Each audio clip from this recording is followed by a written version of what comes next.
Hey everybody, how are you? Good, good. Guess what? You get to paint today. Yay! So, what does that mean? Yes, you need to get on some painting clothes or a smock to cover your clothes.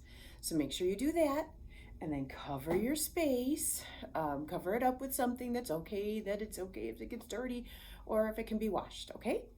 So do that, and then I'll tell you the kinds of things that you're gonna need. Yay, okay, let's go. So you are going to need from home a paintbrush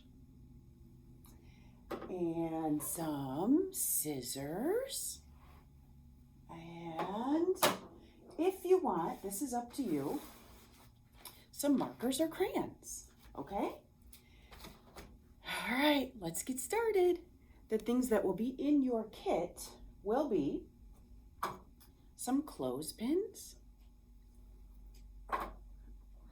some paint, yay. We're gonna have this chopstick, and I'll explain what that's for in a little bit. You'll have your paper, and of course, your instructions, so you know what we're doing. We're making a color wheel. You're gonna make your very own, and you can practice your colors while you're doing it, and you can practice your colors after. It's gonna be so fun.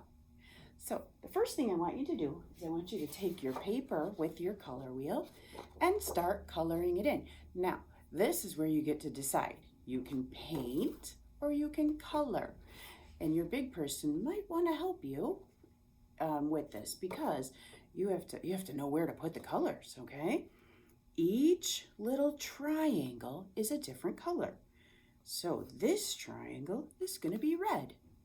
Then we have orange and yellow, then green, blue, and violet or purple, okay?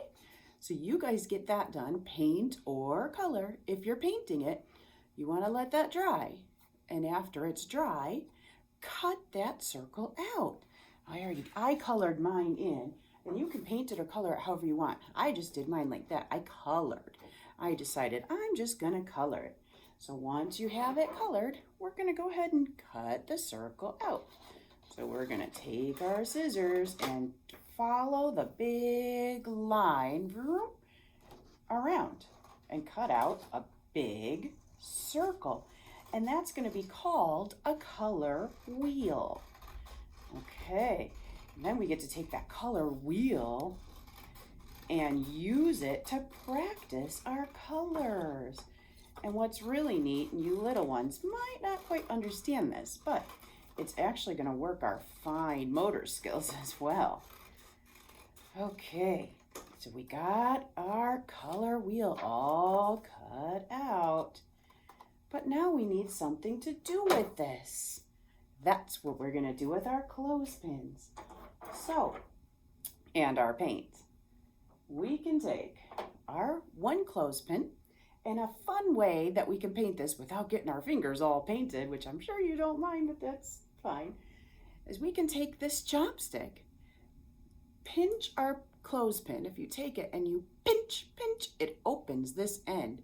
You can pinch it open and clip it right onto the chopstick, and then your chopstick can hold it while you're painting, and then you can paint the whole thing.